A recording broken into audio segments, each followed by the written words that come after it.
E para falarmos um pouco mais sobre a eleição deste novo Papa, Robert Francis Prevost, ou Leão XIV, tenho comigo via Zoom o investigador Jairzinho Pereira, diretamente da Bélgica. Muito boa noite, Jairzinho. Muito obrigada pela sua disponibilidade.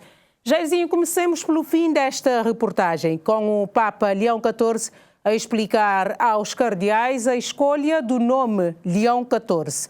A que é que se deve este nome, Jairzinho? Muito boa noite, Nazaré. Muito boa noite a todos os cabo-verdianos em Cabo Verde e na diáspora. Nazaré, a escolha do nome Leão XIV, como o próprio Papa explicou aos cardeais durante a audiência que concedeu ontem, é uma referência direta ao Papa Leão XIII, um pontífice que governou a Igreja Católica entre 1878 e 1903, portanto, finais do século XIX, início do século XX, governou a Igreja durante 25 anos, governou a Igreja durante um período marcado por grandes desafios, porque a Igreja tinha perdido durante o tempo do seu antecessor Pio IX, tinha perdido os Estados Pontifícios, a Igreja tinha Itália durante o Risorgimento, ou seja, o processo político-militar que levou à unificação italiana, à fundação da República Italiana. Portanto, Leão XIII é o primeiro Papa que governa a Igreja sem os chamados Estados Pontifícios, não é? Portanto, é o primeiro Papa que, sem poder efetivo na arena internacional, investe seriamente no que hoje chamamos de soft power, ou seja, no poder normativo da Igreja. E o grande marco, um dos grandes marcos do pontificado de Leão XIII é uma encíclica chamada Rerum Novarum, que é uma encíclica que denuncia veementemente e abertamente a exploração laboral, sobretudo a exploração laboral no contexto dos modos de produção capitalista dos finais do século XIX. Portanto, o Leão XIII é um Papa que denunciou muitos problemas sociais do seu tempo, e estou em crer que o Papa Leão XIV deu um sinal aos cardeais e ao mundo que será um Papa interventivo nos domínios sociais e que será um Papa que quer dar continuidade aos projetos reformadores do Papa Francisco.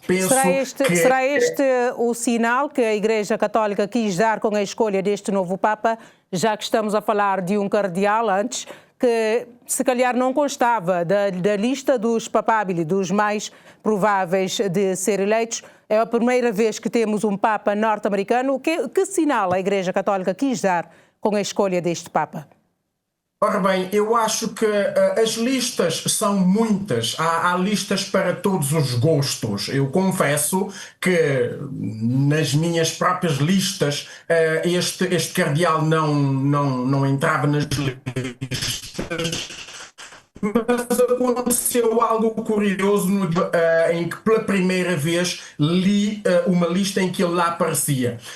E o grande argumento para ele estar naquela lista é a associação, a sua fortíssima associação ao projeto sinodal do Papa Francisco. Para responder à sua pergunta, a Igreja, neste conclave, os cardeais deram um sinal muito claro. A ala progressista da Igreja prevaleceu e a Igreja deu um sinal que o projeto reformador, o projeto de abertura, inclusão, diálogo iniciado pelo Papa Francisco veio para ficar. Acho que este é o sinal principal que os cardeais quiseram dar ao mundo ao eleger o Papa Francisco, o Papa Leão XIV. Portanto, o Papa Leão XIV é claramente um Papa de continuidade e penso que o projeto sinodal vai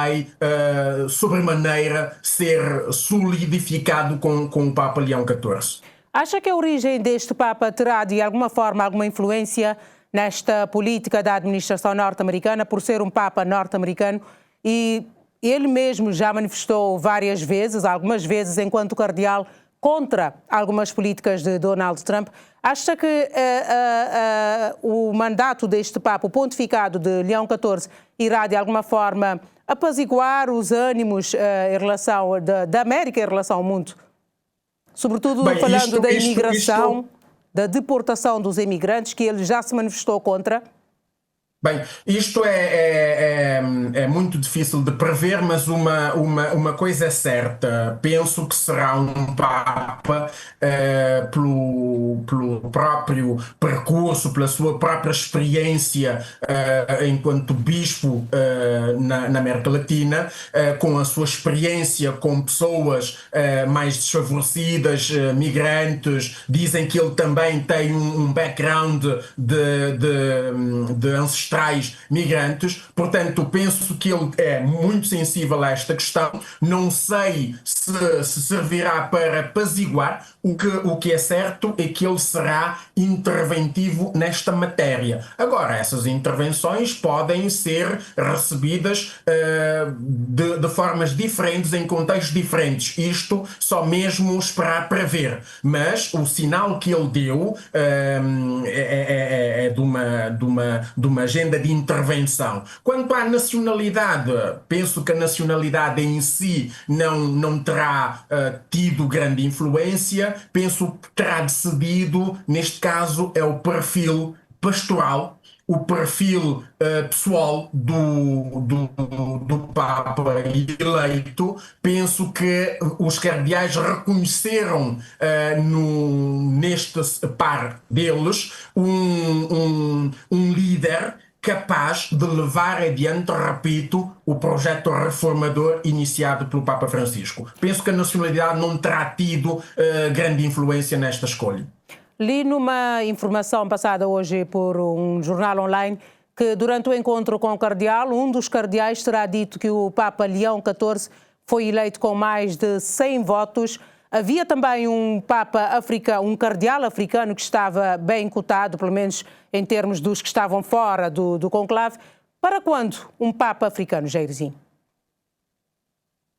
Ora bem, essas informações são sempre mais difíceis de gerir, porque normalmente esses números não devem ser conhecidos, porque os boletins são queimados e, portanto, mas há sempre informação, há sempre fuga de informação. Mas para quando um Papa africano, Nazaré, eu não lhe posso fazer assim uma espécie de futurologia, mas dizer-lhe um elemento que tem, no meu entender, dificultado a eleição de um Papa africano.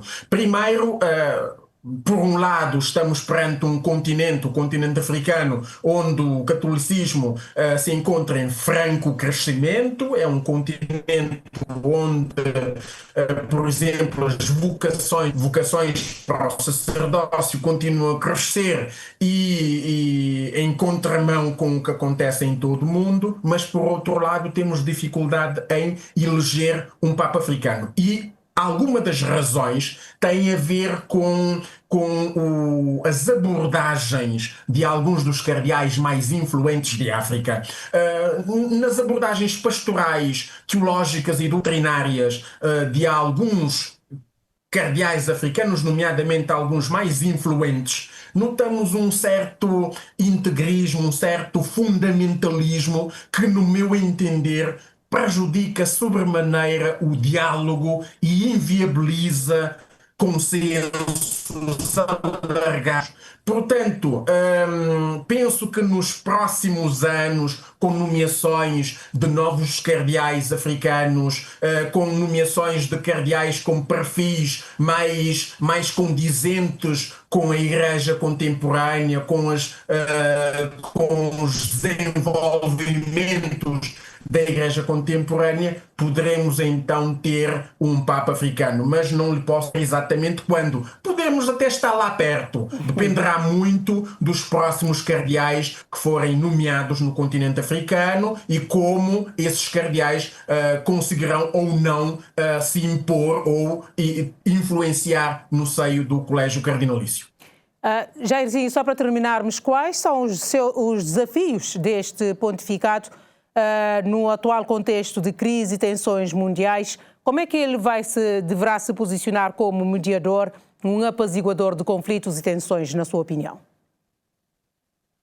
Ora bem, não quero estar aqui a dizer ao Papa como ele deve pronunciar ou posicionar, mas dizer apenas isto. Acho que o contexto internacional, já no pontificado do Papa Francisco, é um contexto de mutações, de mudanças profundas. O mundo está em mudança e a Igreja, enquanto um player, enquanto um ator universal, tem sempre de se posicionar perante questões de fundo, digamos assim. No meu entender, a Igreja deve continuar a ser uma voz pela paz, uma voz pelo diálogo, uma voz pelo concerto das nações. A Igreja deve olhar para o mundo, olhar para as mudanças que estão a ocorrer e também olhar para dentro, um olhar introspectivo ao mesmo tempo. E com isto quero dizer, estou certo que o Papa Leão XIV terá coragem para dar continuidade, há que olhar para os problemas internos da Igreja, há que olhar para as necessidades de reforma que têm de ser, digamos, analisadas em profundidade, questões como a integração das mulheres, a pedofilia, os abusos sexuais devem ser corajosamente abordados estes problemas, mas a Igreja também deve prosseguir com a agenda da sinodalidade. O que é isto de sinodalidade? Um sínodo, a sinodalidade é um projeto de caminhar juntos. E o Papa Francisco convocou um sínodo sobre a interessante, um sínodo sobre a sinodalidade, que ajuda a Igreja a abrir-se ao mundo. No quadro da sinodalidade, a nível paroquial, a nível diocesano e a nível global, por exemplo, os fiéis podem, os leigos,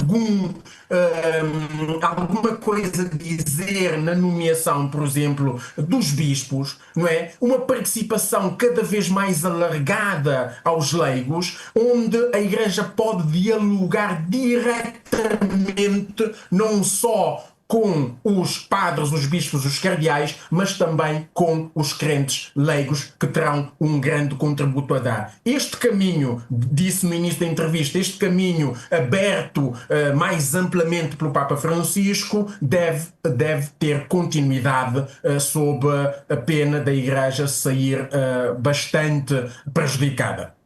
Muito obrigada, Jairzinho, pelas suas explicações aqui neste Jornal de Domingo. Um bom semana, a continuação de um bom domingo para si. Muito obrigado, Nazaré. Muito obrigado. É sempre um grande gosto falar consigo. Muito obrigado. Obrigada.